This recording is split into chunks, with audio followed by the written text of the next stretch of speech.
Lights, camera, action. In a studio where local filmmakers talk to other filmmakers about the inside world of film. Cut! That's not the script. It. We'll fix it in post. Do you wonder how films are produced and what really goes on behind the scenes? Well, stand by. Filmmakers Kevin Munfrey, Victoria V.A. Jones, and Carson Hype Ferguson explain all the details. Right here on It. We Will Fix It in Post podcast.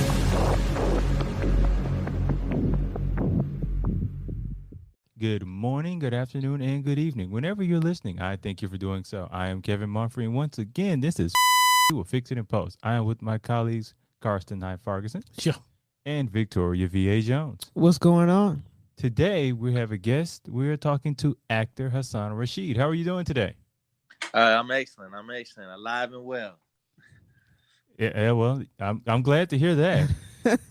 This would be a very awkward interview if you weren't alive. That part. Now, I want to start it off with, like, what got you into acting? So crazy part. I actually steered away from not wanting to be in acting, and I guess what officially made me change my mind and get into the journey of it was really just I woke up one morning and just realized that I wanted a change of lifestyle and do something different. I ended up retiring from teaching as a college professor 8 years. Oh, what were you teaching? Wait, where were you teaching? I don't know. Where were you teaching? I taught at Auburn University, Philander Smith College, and Arkansas Baptist College. And what were you teaching? I taught kinesiology and physical education. Everything in the field of those courses. I can't even say that. What is that? Kinesiology, man. It's the body movement. Oh, They didn't get the body movement. That was just a whole lot of letters for me. Like, whoo. Oh man, you got me nervous on that one. He thought you was talking about the Kama Sutra. Oh no. Oh man. Anyways, that did sound like advanced Kama Sutra. What they got going on in Auburn? But so, like, what was going on in your life at that point that made you want to change and look into doing another career path? So I've kind of always had, I guess you could say, multiple things going on in my lifestyle. At that time, I was a full-time college professor, track coach, running my after-school kids programs for my nonprofit, and then training. And I was working on my doctoral degree at the same time. So that's a lot. I kind of really stayed in the classroom. I think, well, my passion for teaching, and which was also something that I told myself I never wanted to be, because both of my parents are educators. So I always thought, I don't want to be an educator. Grew up around it. I want to be a teacher. Went to grad school, got an offer, couldn't really turn it down. Ended up in the classroom. Ended up loving it a lot more than I thought. Every year I told myself I would get out of it, and here it was 8 years later, and I was still in it. You know, every year would be a new crop of students to impact, and I started as a young college professor. I started teaching when I was 21. So I was the youngest in the field, and my experience was much different to be able to offer the students from a life point of view, and then also how I taught in the classroom. That should be a movie right there. I'm telling you what, it's one that's gonna come. It's gonna come. This man, I'll tell you what, he don't like sleep. I thought I didn't like sleep, man. This man said I am allergic to sleep. I'm trying to figure out, when do you have time to eat or sleep at that moment in time? I thought we were busy people. It's been, time management has been a special part of my life. Man, I bet it is. This man busier than Elon Musk. Man, look. Man, I need to Yeah, check I said, his carbon footprint. I gotta get a cameraman to start following me full time here. You know, I'm because I will be making a life story probably sometime in the next year here. Just kind of all the things that most people don't have a clue of what I actually do in my real life. That sounds like a movie for real. You know, so Oh no, you probably need 2 or 3 of them. You don't want to wear them out. it's gonna be some You know, sequels. like they don't pick them up, and put them down like that. Now, when you got to the point to where you wanted to kind of change from one career to another, like what was it about like acting that kind of gravitated towards you? So it was really more so the movie. I actually got offered to back in college, just doing a little skit, a play, with Tyler Perry to work with him, and didn't I a little extra things, didn't really like it, hated it really, and was like, yeah, I'm never gonna get in the movies, never want to do movies. Where after, I was offered the job with Tyler Perry, saw him again when I was on the Oprah Winfrey finale show. Still talked to him again, still didn't want to do it. It just wasn't something I was into. What I realized years later, when and this kind of all just kind of simultaneously happened. So I've always been into Marvel and superhero movies. Like my training company is, it's built off superheroes. What I implement in my kids programs is just kind of saving lives, giving hope, all that kind of stuff. That's always been my character. So this particular movie, with it being superhero based, it also happened to be my oldest brother, who I had also lost during the same week that I left the college. It's happened to be his favorite superhero. He's the one who got me into superheroes, comics, video games, all that kind of stuff. So who is your favorite? Who's your favorite superhero? Superman. Really? Yeah. But it's kind of been. I'm kind of like a combination hero. Like I need to hear more combinations. Fan. I'm a Black Panther fan. I'm a Flash fan. So it's just I got different. Wait, what version Flash? Characteristics, huh? What version Flash though? Because there's a bunch of them. I like the regular DC, not the old Flash, the new Flash. Or like Barry? Yeah, I like Barry. His sarcasm is more so up to speed on my character.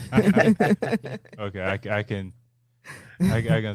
understand that. Well, now you kind of like brushed apart of use on the last episode of the Oprah show.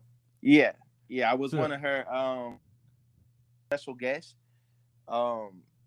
They consider me one of Oprah Winfrey's kids because she helped put me through college while I was at Morehouse.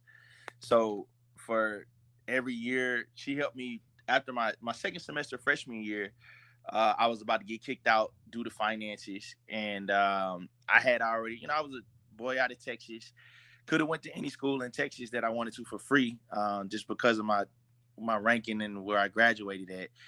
And I decided when I was 11 that I wanted to go to Morehouse, and I wasn't gonna let anything stop me or anybody, And so that was I spent a good portion of going into my second semester pretty much going in and out of the financial aid office for 3 weeks straight until they gave me some money. I told them I wasn't going anywhere. I wasn't going home. Giving up and going back home wasn't an option for me. And that's when they finally called me in by the third week, once they realized that I was going to be bugging them every single morning, and said, that I qualified for Oprah scholarship and met her requirements. And that's when she gave me a good portion to go towards what I was needing every semester until I graduated. And then I got a call a year after that from her show saying they wanted me to, come on and be a special guest, as a gift for her for the last show and surprise her, for basically being generous and doing what she do best, and so Yeah. that was Shout out to Oprah. yeah, like Exactly. I mean And she you did get a car. lot. And you get a car. right, Nah, we I'll I'm take playing. an education. I'm playing. Look, Yeah. I get the car later. Look. Yeah, that's what I'm talking about. That's what I'm talking about. Yeah, so it worked out well, and like I said, it opened up some other doors, introduced me to quite a few people. So I met a lot of the people of who's who in entertainment, at that show actually. Patty LaBelle. I mean, anybody who's big in the industry, I met literally all in that one day. Ended up at some of the little after events with them, kicked it, really got to know people's personalities, and just, it just genuine down to earth people. Cause I've never been one of those celebrity starstruck type of people. I treat everybody, with the same respect, and so it invited me in different circles because of that. And they saw, that I was just a genuine dude, always smiling, just good energy, and so, they I kept in contact kind of along the way until I lost my phone from that year. I think I had a flip phone at that time period, something like that. Oh, man. Oh man. But it ended up kind of getting me back to the point where when I got to this stage in my life, I kind of I kept myself purposely in the classroom for a while so that I can concentrate on actually completing my doctoral degree, because I knew with the type of knowledge and hustle that I have, that if I didn't have something to restrict me, I would just and I would be out there and I would be making good money and successful, but I wouldn't have finished the mission that I started. And I've never been one to start something and not finish it, even if I don't like it. I got to a point where, it was like, it's not even about the money. It's about just, I'm kind of one of those overachievers. If I'm gonna be in something or I'm gonna do something, I'm gonna do it to its maximum capacity. I figured the type of field I was in, with training and athletes and the sports realm, it's like, well, everybody has a regular degree. Everybody can call themselves a trainer, but if I'm gonna do this, I'm gonna be at the top of the food chain. I'm gonna be a doctor in the field. I'm gonna be educated. I'm gonna have the maximum education I can get out of this, and then I'm gonna use that to educate others. Why? Because in my field, it's normally rare for anybody to even take it to that level. Most people, they stop at a certain extent because they feel like, oh, well, I don't really need that to be successful. And for me, it wasn't really necessary about how successful I could be, because I know how to be successful in anything I do. It was more so maximizing it out to its top capacity of knowledge base, of class. And so once I got to the point where I felt like, okay, I've restricted myself enough and I'm kind of getting worn out with this, and it's kind of taken away from my lifespan of where I want to be, it was like, all right, let's change the pace. Let's do something different. I'm already at the end. I finished my doctoral degree by then. I only had my research left. So I was like, okay, I can change up some things and I don't have to restrict myself as much. It just so happened that same week when I literally left the job, lost my brother, and then got this opportunity. I was heading to Atlanta just to go camp out with one of my brothers. And just so happened it was having auditions that week. One of my frat brothers hit me up and was like, yo, you should go try out. They got Black Panther auditions. And it was like, well, yeah, that's right up my alley. Warrior stuff, fighting, action, fitness, like that's my entire life. Superhero stuff, I'm like, okay, hands down. And I was excited about it. And it was kind of a change of scenery and pace for me, for my mental mindset, because I was spaced out in a lot of places at that time, at that time period. I was trying to figure out my next step in life. I was still grieving. It just was a lot of things going on at once, and so I felt like this change of scenery and something that I actually was excited about because of the fact that it involved superheroes and fitness all in one. I figured it would be something that I might find a liking to, and I did. I got on set. Well, I got hired to actually be one of the 10 main Kings guards for the role, and then that kind of just escalated. I was considered what they call the redhead Kings guard because my hair color is just very different. My natural hair color is very different, and it didn't really go well with them trying to add stuff to it. It wasn't cooperating. But it turned out really well because I was the only redhead Kings guard, and you could recognize me in everything. You Right. know? Right. You look So at the movie and be like, there I am right there. Yeah, They gonna be like, like, how you know? Look at my hair. Yeah, like it's like there was no question about it because they didn't have anybody that could replace me, and then of course, like I said, I just looked so different from the rest of them that you knew, okay, yeah, that's the son right there. We see him. Even if it was just a speck there somewhere, it's like, okay, you know, the guy with the purple suit on, red hair, yeah, definitely, hands down, you know. But 2 weeks ended up turning into almost 7 months, you know, and this was like that's the most that really, I guess at the time, that's a long time period for an extra to be on set. You know, like most extras don't spend that much time on set. You know, it was to the point where I was in all of the scenes with a lot of the A-list actors. I spent, you know, days, hours, lunch, breakfast, you know, eating with. I mean, we pretty much became like one big family for the time period that we were there. You know, and what most people didn't know was I was getting off working here in Little Rock, Arkansas, and was traveling back and forth to Atlanta almost every other day, you know, which is like an 8-hour drive. But Wow. I was leaving 8, 9, 10 o'clock at night from working a full day shift and was driving in the set at 3 or 4 o'clock in the morning and working another 12 to 16, you know, so it was I was like a zombie almost for a year. I don't even true definition of no days off. That's what that is. Off. So now we're talking about you at the Black Panther. So kind of like describe to us, how was the audition process? It was actually quite funny. It was the first time I actually really did an audition, so I didn't know what to expect. I didn't know what to look for. I didn't even know if I was coming correct. You know, I'm standing in this line, and mind you, it was a line outside of the studio warehouse building that was probably all the way through the parking lot. And I mean, like snake wrap. So probably like hundreds of people. Oh yeah, like hundreds of people, like waiting for hours. You know, and I'm random, so I'm in the line just doing my little exercise stuff and just talking and waving and smiling at people, you know. And it took a while to get there, but I'm also observing and listening to people and conversations and stories and kind of just I'm really trying to figure out, because of the fact, like I said, this was new for me and I've never been in the movie industry to this point. I'm trying to figure out, okay, do I even have everything I need to be doing this interview? Like, am I missing something? Should I have brought something? I literally just showed up, you know, with the hopes of, okay, well, do I need to bring a resume or? Yeah, like I'm like, I don't have no background in this. I don't have no film ready. I'm seeing people with their little sheets and stuff, and I'm just kind of looking around, just observing, like, okay, I don't have that. I didn't bring that. And it's just like, all right, well, I'm just going to go in here and do what I do best, freestyle it and wing it, you know? And that, I mean, that's just really been the story of my life. I always tell people, I say, you know, sometimes I don't always have the answer to everything, but I'm not going to show you that I don't have the answer either. You know, you're going to have to find that out the hard way. It sounds like good acting to me.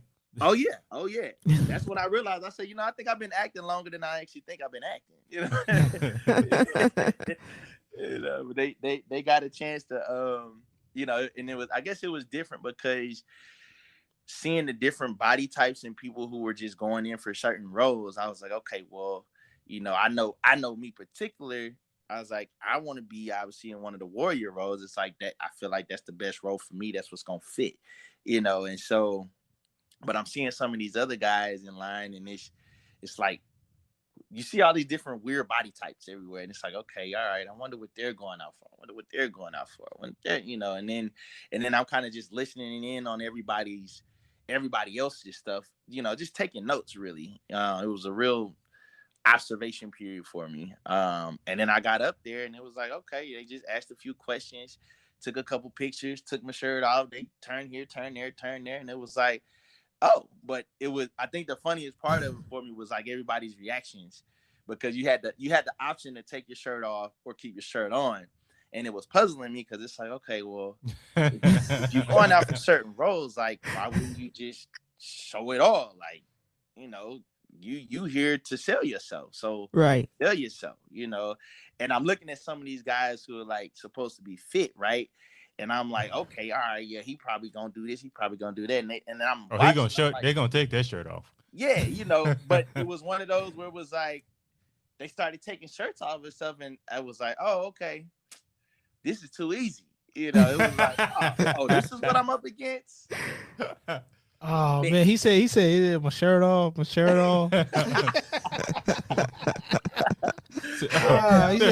light There's no work. competition here. That's light work. Right. Only thing you want me to take off is my shirt. Yo, my man say, is this your king? Yeah, I was like, Is this your king? I said, I might not have no acting skills or no background or no resume, but I'm about to kill him with this physique. They just show up in the audition. Y'all ready for this? Yeah. Y'all may want to put some background music on for this. Y'all good? Y'all want to do it again? Like, So- I take it out again. So how was your first day on set? Like, go through that. Like, what was the man. experience? First day on set was hilarious. So, well, I got to tell you this part because it'll make sense for what happened on the first day of set, right? So when I got hired and they brought us in for like the wardrobe to get fitting and everything, right? I had told them about my hair. You know, I was like, my hair, I got 4 different natural hair colors. It changes according to the light or the sun. I signed a contract for you guys to dye my hair, cut my hair, do whatever you want to do. But I'm just letting you know, I say even my eyes, they change, they get lighter. It's kind of the same way. I'm still trying to figure my body out. I don't know. I'm just giving you forewarning of what my body does. And the lady is like, well, she's like, ha ha, and my eyes go hazel. She was being sarcastic, and I'm like, all right, I know it probably sounds real far-fetched because she asked me what color my hair was. She's like, oh, that is just too bright. And I was like, I honestly don't know what color it is. When I left this morning, it looked dark brown, but apparently it had gotten like, I guess it went to like my kind of bronze reddish color by the time I got there. So I was like, I really can't tell you. I'm telling you what goes on with my hair and my natural body so you guys are aware because I don't want no confusion. And so this happens at the front of the studio. By the time I walk to the back of the studio, my hair color darkens up. And apparently, I guess they had planned on putting this little wig in, or like a braid, wig braid. And then that didn't go according to plan. By the time she turned around and saw that my hair color went darker than what it was when we just left from the other side of the venue. And so she's just looking at me crazy. And it's like, she's like, what'd you do to your hair? I just walked from the front of the building to the back of the building. I didn't have time to do anything to my hair. I just told you what my hair did, and you looked at me like I was crazy and made this sarcastic joke. Surprise. Here we are. And so they take pictures of me like this. So we get to set on the first day, and it's this whole, it's like a whole, I'm not gonna call it an argument, but it spent an hour of a whole lot of conflict with just my hair. Right. So apparently somebody didn't get the memo that this one particular Kingsguard was supposed to come in and look as himself. No changes. Right. So they're like, okay, well, we're going to take him with the rest of the Kingsguard and do with him like the rest of the Kingsguards. No, this one is supposed to remain as he was. So this is how I end up actually running into the director, Ryan Coogler. Met him, didn't even realize it was him. And they had took me from like 2 different wardrobes. One dude went in, tried to use some permanent spray to spray color my hair. My natural hair bled through the color and made it look really weird. And so they took that off, and then they were just frustrated because it's like, why does his Photoshop pictures look exactly how he is right now? So they end up getting me in there, and then finally, Ryan came in and was like, no, this is the Kingsguard that I wanted to remain as himself. He already has the look that I want naturally.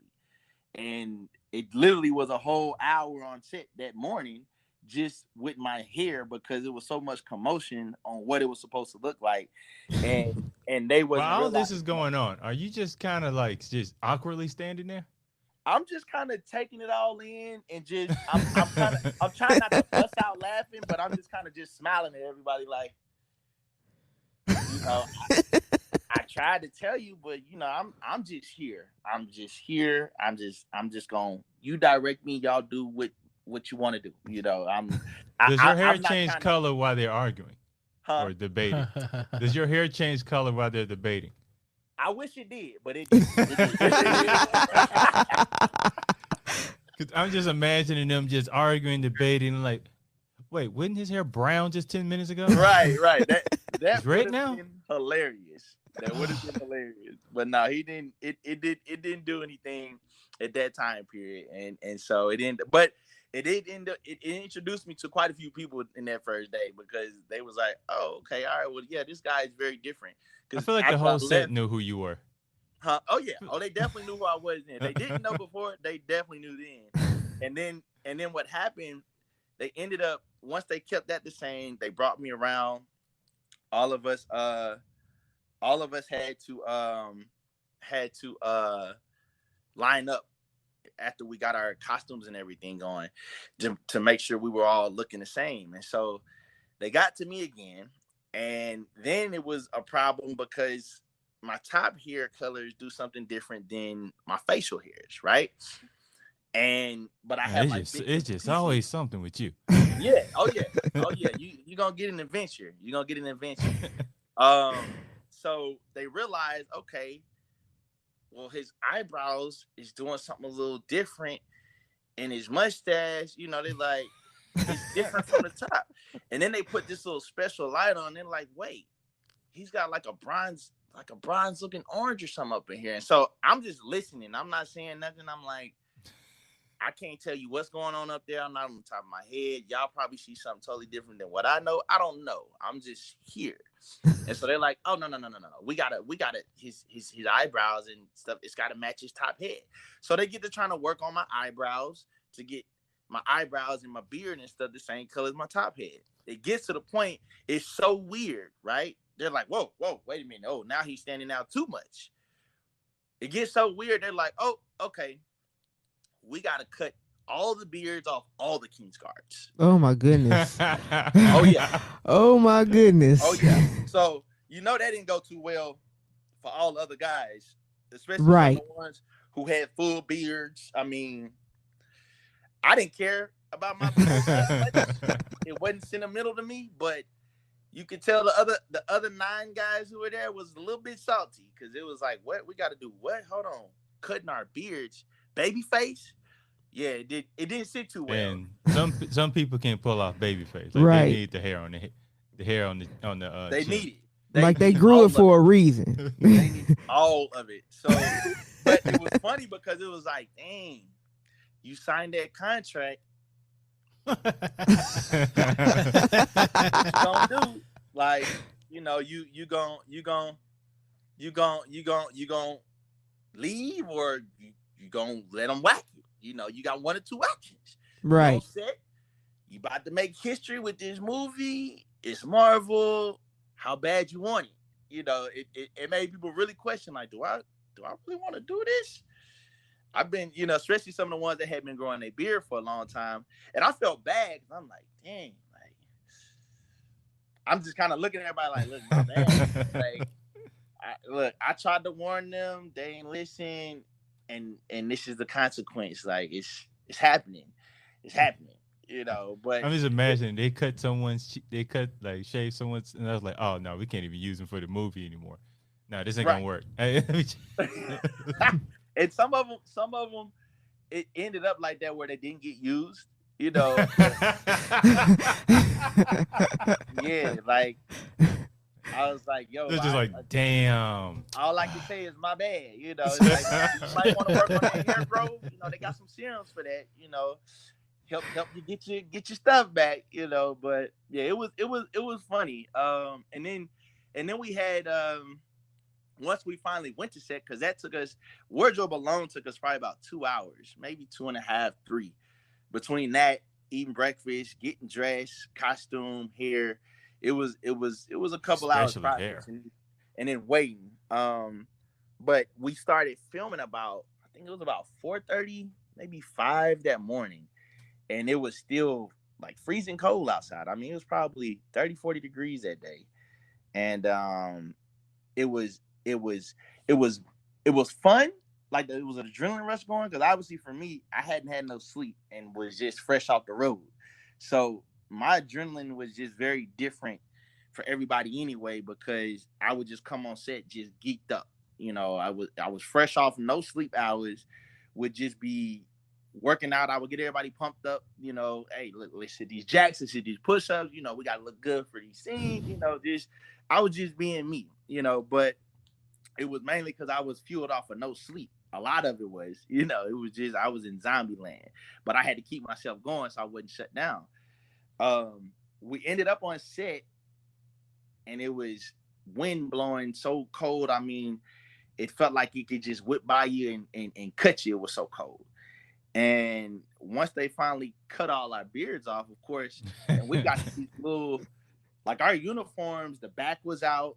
You know, we got these little skirts on, just some tights. You know, we had probably the least revealing uniform out of everybody. You know, and then in the main scene we had, they decided to take our cape, which was the only thing we had really keeping our backs warm. You know, and so, but the fun thing about it was, for me at least, they chose me to be in that. My first scene they chose me to be in was in that scene where Chadwick landed and he was coming to see his mom. When he landed in the plane, it was they had me in one of the planes that was stationed right next to him as he got off. And so it was fun to be out there, but this was the part, it reminded me of why I hated being on set and doing movies, because of the 30 and 40 takes. In this particular scene, it was like 30 or 40 takes out here standing, freezing, and trying to mentally tell myself that I wasn't going to freeze to death because it was so cold and you couldn't move. So it was like standing still in one place. So every time they would cut, they would see me out here on this random fake little plane, hitting some push-ups or some sit-ups or doing something to keep my blood flowing. You know, and then they realized, it's like, man, this dude is really out here like exercising. It's like, yeah, freezing out here. Like, they didn't give us the big chinchilla coats. You know, the extras, we got the thin little paper, you know, little things you get out the dollar store, look like a little poncho, and was like, yeah, here, keep warm. It's like, what is this? Like, you got the windbreaker. Yeah, little windbreaker. Like, are you kidding me? You know, I'm like, I know we not A-list actors, but y'all gonna need us not to freeze in these scenes, right? Like, can we get a little bit more than some little thin jackets? And so this is the main scene with like a lot of the A-list actors. So this was Chadwick Boseman, this was Angela Bassett, this was Lupita. Who else am I missing? Yeah, it was those three. And so we're in between cut scenes, and finally they're like, all right, cut, take, you know, we're gonna check it out, look at it, everybody kind of take a little break. And I'm still out here by this plane just kind of soloing it, right? And I'm like, so you have to stand there while they're cutting and checking everything. Yes. And I mean, it was gruesome. It was gruesome. I'm like, man, I don't see how people do this. And so finally the A-list actors, they come up and they're by this little warm heater thing, and Miss Bassett invites me over and is like, hey, you know, come on over here. And, you know, of course, it's a rule that, you know, the extras are not really supposed to be associated with the A-list actors. You know, it's a real separation thing. I didn't even realize how separated it was until I got on set. And so, of course, I'm looking around like, you know, you talking to me? I'm like, okay, all right, cool. You know, and this was before I really got to know who Chadwick or Lupita was. So I hadn't, like I said, hadn't been in the industry, so hadn't really known them like that. So, you know, I come over to the huddle, you know, I'm getting warm and everything, and everybody just kind of just random talking, speaking, and Lupita's freestyling, you know, and I'm just like, all right, like, these some cool people, like, this what's up, you know, and everybody's just kind of looking like, is she really over? And I'm looking like, the queen invited me over here, just so y'all know, like, I didn't bring myself over here. She told me to come here, so I'm here, you know. And so we all just chilling, just really just vibing, just vibe. I think they started a whole little freestyle session. And So did you freestyle at all? I don't freestyle. Nah, I just like to vibe. I just like to vibe. Now you was there. My brain be processing too many things at one time to get it out in words.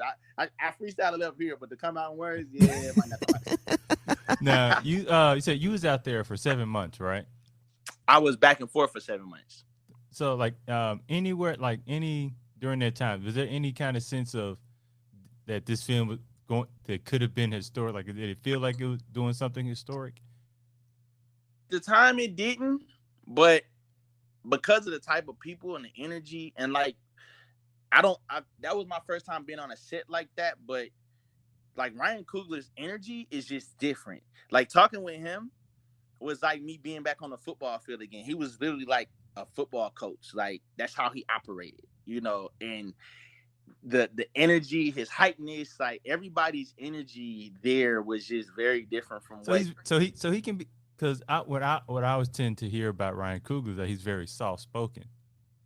He is, but when he's in his zone, or like, and I don't know, it might have just been the moments, because it was just so much. The energy was just so hyped in certain scenes where it was just like you just saw another side, And then when I actually got a chance to just sit and talk with him, I think it was, I can't remember if it was playoffs going on, or I know it was some games or something going. That's when I realized, okay, he's a football fan, But it was unique because it was like, okay, like how he I guess manages everything. It reminded me of somebody that was like coaching their players.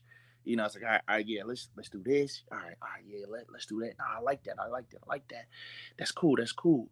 And even it was even to the point where a scene that me and Chadwick had in that first day of set, me and him eyed each other like, okay, it's something missing in this. Like, we need to do something. It's a gap. It was like an empty gap, and we both kept noticing it.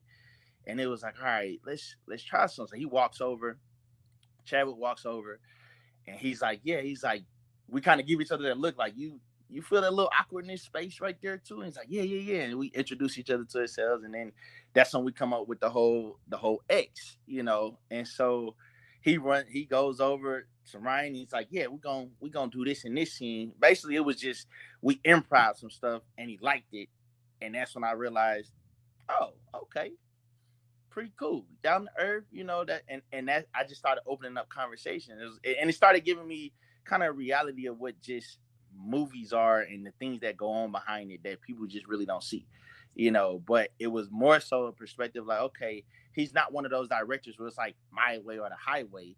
He's more so he's open to people, ideas, and things that can make a project come together, And that's what I liked about him. It's like, okay, he's a real team player. Like, he listens to his people, his trusted people who he has in his corner, and he puts things together to help it all make sense, to where it looks good, and he takes the advice of his closest folks to be able to collaborate it, it takes, I think in instances like that, it takes special kind of people to be able to work with everybody, to be able to bring something together, because everybody can't work with everybody, I've seen that 100 times.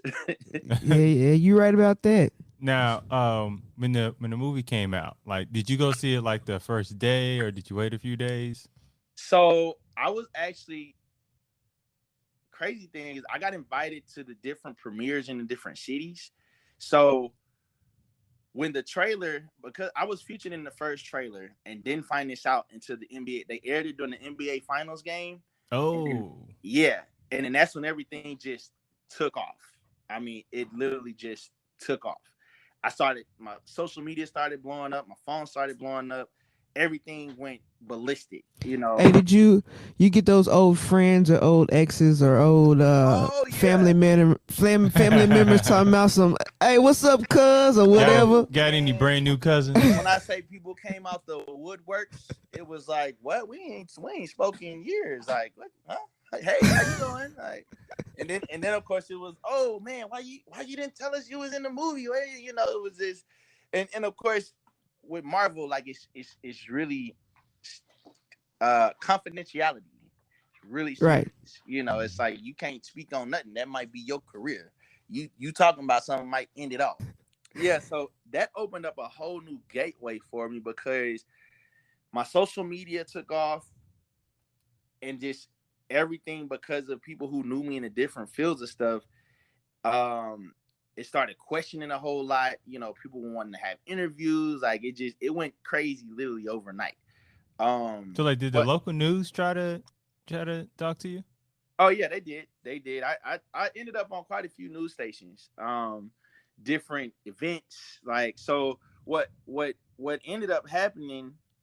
The obviously, I wasn't on the A-list actor status to be like in Hollywood, but I pretty much was able to cover a lot of the pre-screenings that they had and that Marvel was collaborating with in other cities, because obviously the bigger actors were too busy doing other stuff, you know. And then So even what were some of these cities you were at? I did Dallas. I had an event. I had a fitness event with them up in DC, and then I had a big red carpet event in Arkansas. I feel like I'm missing one. And this is a I very busy think it might have been part of two your in Dallas. life. Huh? This is a very busy part of your life. Very, Right. very. I mean, when I say a blur, like everything took off. I mean, between sleeping on drives to tour and planes was pretty much the only sleep I was really getting. You know, it was literally like you would have thought it was like a music tour I was on, but it was just appearances. You know, and then I decided instead of after we finished on set, when we wrapped, instead of going on to the other movies and the Avengers like some of my other comrades, I decided, I was like, yeah, I need to take a break. I need to go talk to the people. I need to get in the communities. I need to let my story be told, you know, because it was different, Right. you know. And a lot of people have never done it the way I did it, you know. And I was like, you know, I said, people need to know that it's more than one way to be able to hop into the industry. You know, everybody thinks it's, you got to go to school for this. Everybody thinks, oh, well, if you don't have years under your belt, you can't make it, you can't be successful. And so I was like, you know, I got to get in the communities and do what I do best. You know, I'm an educator and a motivator, and I'm for the people first. You know, I said, I hopped into this acting thing off a whim, and I did great with it. I made connections, and I took being an extra to a whole nother level, to the point where by the time I left, I ended up being a featured extra. They put me in so many scenes where I literally I changed it. You know, being on set, you know, they was like, oh yeah, that's the GOAT for all the extras. That's the GOAT right there. You know what I'm saying? Like, he the only one being here since day one. Like, he a GOAT. You know, and they was like, when new people started coming in, it's like, yeah, you need to holler at him. You might want to. Right. So I got a question. So did Oprah hit you up personally and was like, "Hey, I saw you in the movie"? I wish. That would have been cool. But nah, it didn't. It actually was cool to be able to take this. So they took the still picture that's out there on the web on me. They took that from the trailer and was able to kind of create my own self-image of that. And that's what was able to kind of really lead everything else off. I got permission from Marvel to be able to recreate my costume that I wore in the movie. And so that kind of ended up also venturing cons, and which that was a whole nother world within itself. You know, that's been fun. Yeah. Like, I didn't realize, like, I got reached out to from Bell County. Bell County was my first Comic-Con, and it was thousands of fans started reaching out to me and was just wanting me to come down. Yeah, in Texas. Okay, yeah, because I was born in Bell County. Really? Yeah, Killeen. Mm-hmm. Ah, okay. Well, yeah. You familiar with the whole area? Yeah. Yeah. So they were. I had never heard of Bell County before the Comic-Con. So I'm like, wow, these people reaching out, you know, from this little city. I'm like, and I'm from Dallas, so I'm thinking like, wow, have I never heard of this place, you know? And I'm thinking like, okay, I didn't realize I had fans out there like this, you know. I mean, probably 10, 15,000 fans out there. It's like, okay, so the owner reaches out he wants me to, invites me out to it. And I'm like, cool. Like I got a huge fan club out here. Like, this is crazy, and by this time I probably went up 20, 30,000 followers within the month. So it's just, when I say it's just So, ridiculous. so did you ever get those fans that were like, I would do anything? Oh yeah. Like when I say I understand it, I have a better understanding of why some celebrities react the way they act, because it can get real overwhelming, outside of what people see on TV. Like, folks get crazy, and I had a lot of these Comic Cons I was showing up to where, it was tens and thousands of fans, like literally. And I mean, I realized people do anything to be able to get a picture or autograph or whatever. Like, sometimes they do too much, and it's like, Yeah, you just leave it right there. Yeah. Just leave it right there. You know what I'm saying? Like, We're trying to keep this somewhat family friendly. oh yeah. But it's Not just, all the way though. More like Cinemax in the 90s. I ain't talking What? Not like full porn, but like what? What? What is he talking about? Man, what are you talking about? I was just gonna say something about telling a joke. Man, this man went to like. I'm sorry. I guess we had two different trains of thought. Apparently, Man, my apologies. Allow me to move on. So, we never actually like. So, what was the experience like seeing yourself on the big screen? It was exciting, honestly. I remember the first premiere I went to. I was actually a little worried because we had got word during the rap party that all of the King's guards had been X'd from the whole project. So I'm thinking in my head, like, wait a minute. And this was probably a little bit before the trailer came out. And I'm like, wait a minute. So they just cut us all out the movie? Like, we did all this work? Like, I know they say everybody don't make the drawing board or the cutting board. But Because you've been driving back and forth for a few months. Right. Yeah, Right. I'm like, like I didn't get paid to make that movie. It was more so for my peace of mind. I went broke actually making that movie, going back and forth, but I was like, it wasn't about the money for me. It was literally just peace of mind, something different.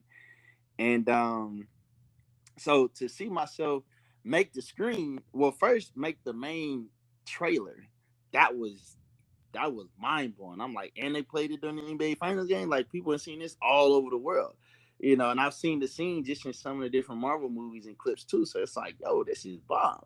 And then to actually go and see the movie and see that I still made almost every scene that I was in. Oh yeah, I was hyped. I was in there geeked up. And then I almost wanted to run down the aisle every time my phone was like, oh, yeah, oh. be like, you see me? That's me. Right there. Hey, I'm at it.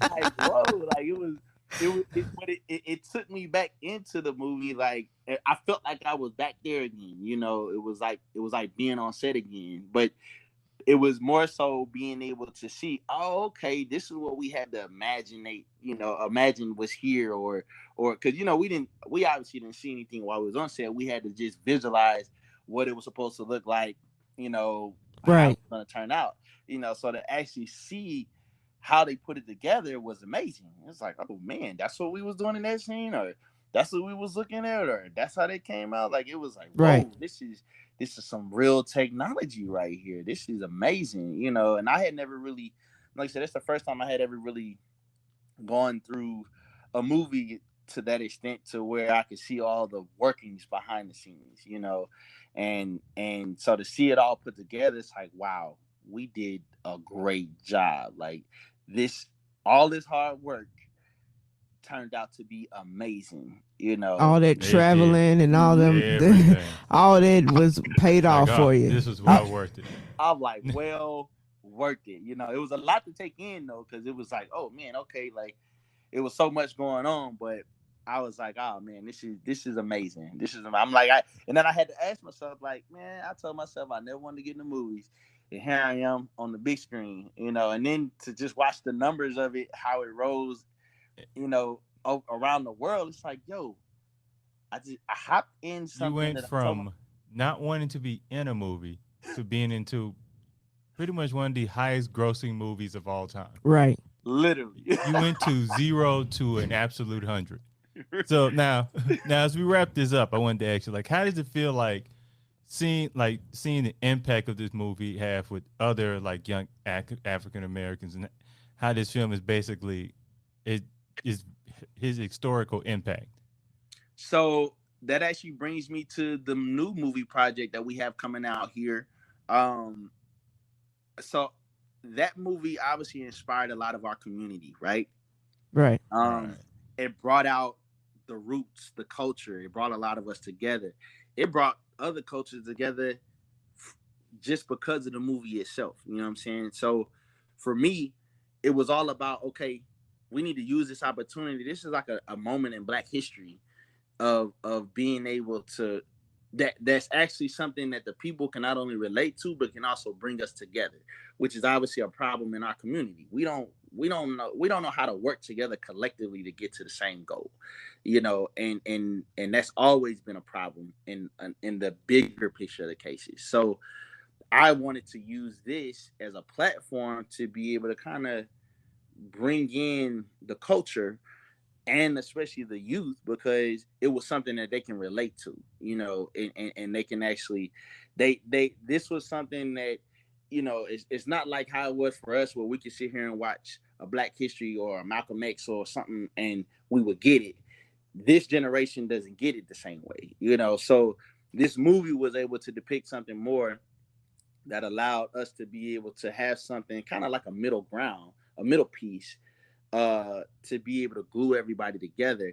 And what I've been able to take from it just recently, we just finished filming this movie in Ghana, based on mental health, and it was because of the impact of Black Panther. The director reached out to me and wanted me to play as the main character for it, and it's the first big collaboration for somebody from obviously the caliber of this type of coming from Black Panther to collaborate with the country of Ghana. And so the project, this next one is huge, but we're looking at it to bring the same type of influence, which is pretty much touching on things that are happening in our community with our people and showing that, look, as one and collectively, we are powerful and we can do a lot. Right. We can take over the world, and now this new project that we're releasing, we have a couple premieres here in the States. We actually have the next one June 10th that's going to be here in Arkansas, and we're looking to hopefully do it in at least 4 more states here in the US before we have the grand red carpet for it back in Ghana. But essentially, it's kind of giving the same message. It's touching on mental health, but it's also touching on something that is widely known but not widely talked about in our community, which is dealing with the mind. And especially as it comes to our folks, we're not accepting of the fact that, look, I got something mentally going on, because it's a cultural thing. Nobody wants to talk about having mental health problems. That's not a thing to talk about, even though it's obvious, but a lot of it is giving something that's relatable to the point where it's helping youth to be able to relate to something. It's helping adults to be able to relate to something. And just like I say, as a whole, collectively bringing us in on something that's not only positive, but is also leaving a message, most importantly. I think that's a great way to end it. Hasaan, I wanted to thank you for taking time out to speak to us today. Yes, indeed. I thank you guys for having me. I am once again Kevin Mumphrey with my associates Karsten Farguson and Victoria V.A. Jones. What's going on? And that is a wrap.